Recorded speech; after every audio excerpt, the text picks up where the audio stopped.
Du côté du milieu de la culture, c'est un projet justement qu'on porte depuis une petite dizaine d'années du coup. Et j'ai pensé justement que le présenter aujourd'hui ce serait pas mal. Le moteur un peu de scénarisation interactive du coup que je vous ai présenté, on souhaiterait l'utiliser pour pouvoir raconter l'histoire des trois guerres justement. Donc en Alsace-Moselle, c'est quand même fort à propos. Hein, du coup, on vient de Strasbourg, c'est vrai que je n'ai pas précisé. Du coup, on est basé à Strasbourg.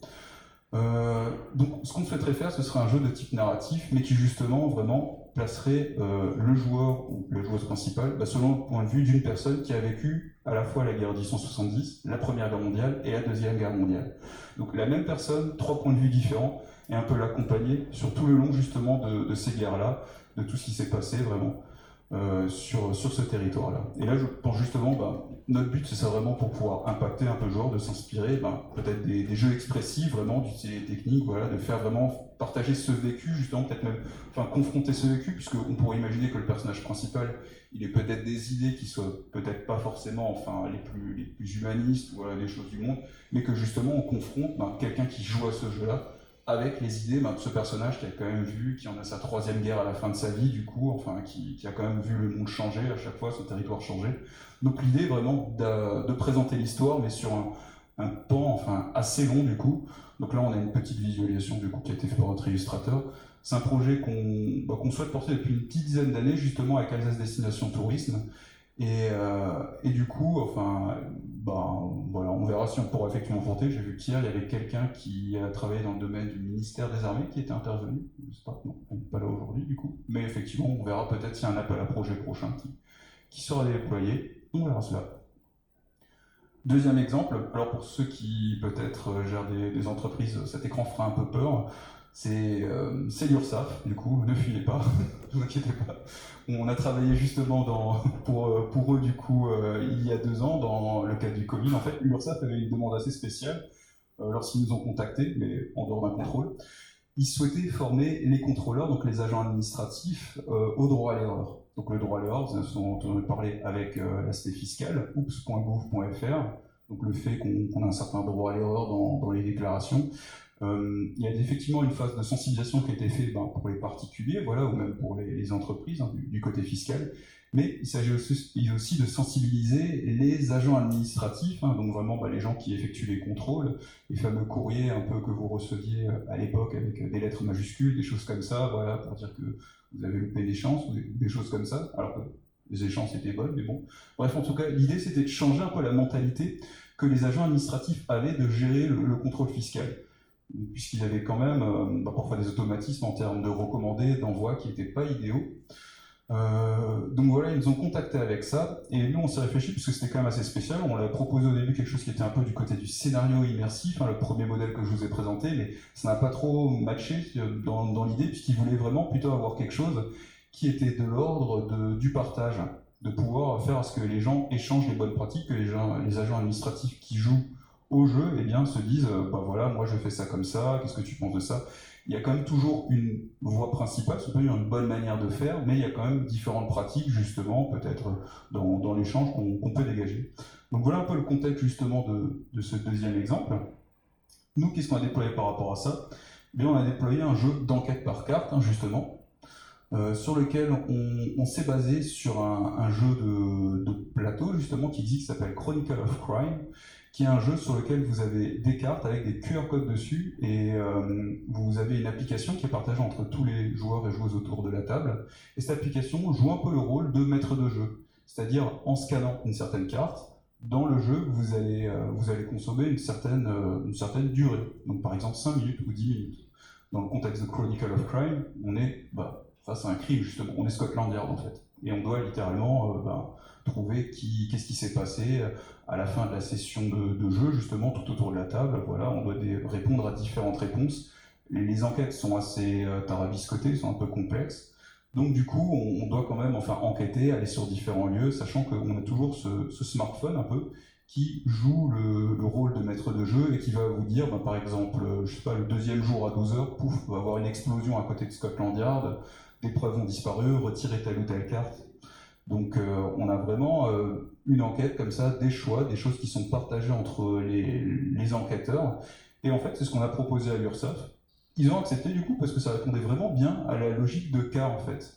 Donc lorsque vous jouez à ce jeu-là, à droit à l'erreur le jeu en fait, et bien du coup vous avez un ensemble de cartes simplement avec des QR codes dessus, et le jeu sélectionne au hasard un cas parmi une douzaine de cas existants, et ça va être justement aux agents administratifs autour de la table de dire bon ben, ce cas-là voilà c'est quelqu'un qui nous contacte.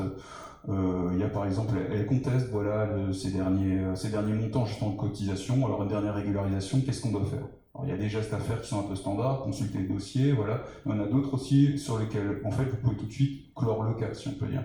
Donc voilà, on a une carte clore le cas, justement. Mais il y en a d'autres qui sont beaucoup plus complexes, hein, voilà, sur lesquels il faut regarder le dossier, il faut interroger la base de données, interroger la personne en charge. Donc pas mal, ça c'est le contenu pédagogique, hein, justement, qu'on intègre. Et là-dessus, ben, vraiment, avec la logique des cartes autour de la table, on a cet échange. Le but, c'est de partager simplement l'expérience. Qu'est-ce que j'aurais fait à cette place-là? Et les joueurs, l'ensemble des personnes autour de la table, valident une réponse. Ils scannent avec le téléphone global et ils voient si justement c'est la bonne réponse ou pas, s'ils perdent un peu de temps ou pas, justement. Comme dit, on y arrive quand même à terme, hein, mais l'idée, c'est effectivement de prendre le moins de temps possible, si on peut dire, de retrouver cette logique, comme de résoudre une enquête policière le plus vite possible. Voilà, donc les composantes principales, alors je vais passer rapidement dessus, hein, voilà, support de formation hybride, voilà, peut-être jouer de manière autonome, donc c'est-à-dire pas d'animateur, ça c'est quelque chose qui est très important du coup, le fait qu'on n'ait pas vraiment de personnes qui soient dédiées constamment à la médiation, ou plutôt que lorsqu'il y a quelqu'un qui s'occupe, un animateur ou une animatrice justement de la session de jeu, que cette personne-là se focalise sur l'animation, et non pas sur juste la validation, le fait vraiment de valider les bonnes réponses, les mauvaises réponses. Et donc, avec cet exemple-là, mise en situation réelle, des confrontations et problématiques à résoudre. L'adaptation possible du côté Sensui, ben, là on est plutôt, vu que le jeu de base justement est déjà dans un contexte très ludique, hein, sur lequel on s'inspire, vous voyez ici une petite photo du jeu de base, hein, justement, alors vous voyez là on est vraiment très film noir, un peu, avec des personnages justement un peu type Cluedo, voilà. Et ben, du coup, on pourrait très bien l'utiliser sur des choses qui relèveraient peut-être plus, alors dans un contexte d'utilisation muséale, peut-être quelque chose qui relèverait plus du mur, justement, d'enquête, comme ça, sachant que nous, c'est vrai qu'on a repris le principe de jeu de cartes qui s'adaptait bien à la problématique de l'URSSAF, de déployer un jeu in situ dans les différentes antennes en France, hein, voilà. Eh bien, on pourrait imaginer peut-être quelque chose où on aurait un mur, comme ça, avec des QR codes, justement, pour pouvoir réaliser les différentes actions que les joueurs souhaiteraient faire, peut-être quelque chose qui joue de manière différente, hein, dans un endroit du musée justement. Les possibilités sont là, hein, du coup on a des possibilités d'adaptation par rapport à ce modèle-là. Enfin, la troisième référence que je voulais vous présenter très rapidement, c'est les escape games. Alors les escape games, on connaît tous les escape games en échelle, enfin je pense qu'on connaît tous les escape games en échelle 1-1 du coup, hein, donc, par exemple les salles d'escape games dans lesquelles vous rentrez et vous résolvez différentes énigmes. On a travaillé justement sur une problématique comme ça, comme celle-ci, mais c'est pas celle que je vais présenter aujourd'hui parce que c'est assez compliqué, voilà, enfin avec l'aménagement de salles, de choses comme ça. Je vais rapidement vous présenter ce qu'on a fait pour une maison locale du coup. Alors c'est pas celle de Douaisis, hein, du coup, c'est plutôt pour les différentes maisons locales du coup alors je ne me souviens plus exactement de la localisation, mais dans le Grand Est. Et par rapport à cela, en fait, ils avaient une problématique qui était simplement, en termes de maisons d'aide à l'emploi, justement, de donner confiance simplement aux jeunes, du coup, qui sont actuellement, enfin, un peu qui ne savent pas trop quoi faire dans la vie, ou qui ont été professionnalisés une première fois, mais qui, voilà, enfin, sont en voie de reprofessionnalisation. Simplement, leur permettre d'identifier leurs compétences, de reprendre confiance en eux. Et par rapport à cela, du coup, nous, ce qu'on a proposé, c'est une logique d'escape game, mais une logique bien spéciale. C'est un jeu, du coup, qui est en train actuellement d'être finalisé, qui s'appelle Skills Game. Et du coup, par rapport à celui-là, c'est simple, on s'est inspiré de Squid Game, du côté un peu voilà, de la thématique visuelle, tout en créant, bien sûr, notre propre univers graphique, hein, voilà, travailler justement avec notre graphiste et proposer quelque chose. Dans cet escape game-là, en fait, qui prend l'apparence de jeu de cartes, eh bien, on a différents personnages qui sont incarnés par les différentes personnes autour de la table. On retrouve une mécanique qui est autour de la table.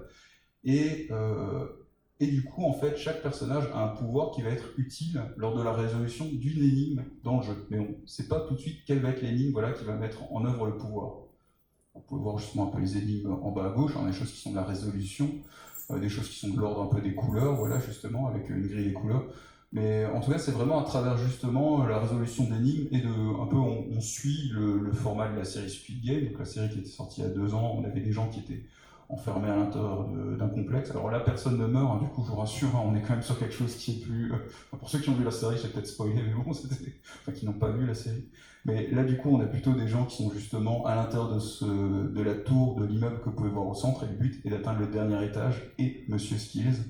Donc voilà, Monsieur Skills aussi, qui voilà, enfin, s'inspire visuellement, voilà, qui est un peu un mash-up de tout ce qui se fait dans ce qui est dans Squid Game. Et bah, l'idée, justement, c'était de s'inspirer d'une série populaire, voilà, enfin de la culture populaire, et de rebondir là-dessus pour que bah, du côté des jeunes, à la maison locale, on ait quelque chose qui intéresse. Un peu cette porte d'entrée, hein, voilà, comme ce que j'ai présenté lors du premier exemple, avec le contexte spatial, hein, qui n'est pas forcément ce à quoi on pense dès qu'on cherche un serious game pour la sensibilisation des apprentis au savoir-être. Mais là, l'idée, c'était de s'inspirer de ce contexte fictionnel pour pouvoir proposer un jeu autour de la table, et justement que le jeu en lui-même, lorsque les joueurs et joueuses le réalisent, eh bien, que ça amène justement les personnes à se questionner par rapport à ce qu'ils ont fait, ce qu'ils ont réalisé, justement ce qu'ils peuvent faire, ce qui leur a plu peut-être, et vers quel type de métier ils peuvent s'orienter par la suite. Voilà, donc l'escape game, bon, j'ai déjà un peu tout présenté, hein. Moi je pense que là, pas besoin de résumer. Si on est avant tout guidé par l'objectif de jeu, un peu plus que dans les enquêtes du coup interactives avec les cartes que je vous ai présentées avant, là on est vraiment plutôt sur une logique de résoudre l'énigme ou différentes énigmes qui s'enchaînent. Voilà, donc un petit mot du côté adaptation aussi de ça. On est actuellement en train de réfléchir, plutôt du côté justement muséal, à faire quelque chose qui serait non pas avec des cartes, qui marche bien dans le domaine de la formation, vu qu'on a souvent des salles avec des tables, hein, voilà, qui permettent de déployer ce format-là, mais plutôt quelque chose qui serait similaire. En échelle 1-1, on retrouve cette échelle un peu humaine, mais avec plutôt des impressions, du coup, sur les murs. Donc voilà, vraiment quelque chose qui serait qui permettrait vraiment d'explorer dans un environnement comme ça, et qui permet quand même, avec un smartphone ou une tablette, de repérer certains éléments, d'interagir avec son téléphone, mais de quand même, enfin, un peu dans le même sens de ce que j'ai dit avant, d'éviter le fait d'avoir un animateur, une animatrice qui doit gérer constamment, voilà, le fait de remettre des objets à la place, qui doit aussi éviter, par exemple, d'avoir, je sais pas, un lieu ou une camionnette dédiée comme ça pour déplacer l'escape game en lui-même, quelque chose qui serait plus facile quand même à déployer. Voilà, voilà. Moi, j'arrive déjà à la fin de la présentation. Oups, 25, du coup, j'ai pris un peu plus de temps que prévu. Donc, du côté d'Almedia, ben, voilà, enfin, vous avez nos coordonnées. On est sur les différents réseaux et on publie aussi une petite newsletter. Donc, si vous êtes intéressé, c'est pour l'instant Sensui, du coup, comme je vous dis, c'est une initiative du côté culturel sur laquelle on expérimente encore beaucoup de choses, hein. La marque vient d'être créée il n'y a pas longtemps. C'est Almedia qui porte, si on peut dire, cette initiative-là. Et donc, si vous êtes intéressé, on a les pages des réseaux sociaux du côté Sensui qui ont été créées, et la newsletter Almedia qui pourra vous tenir informé sur ce qu'on fait régulièrement, sur un peu les dernières tendances ludiques et pédagogiques. Merci de votre attention.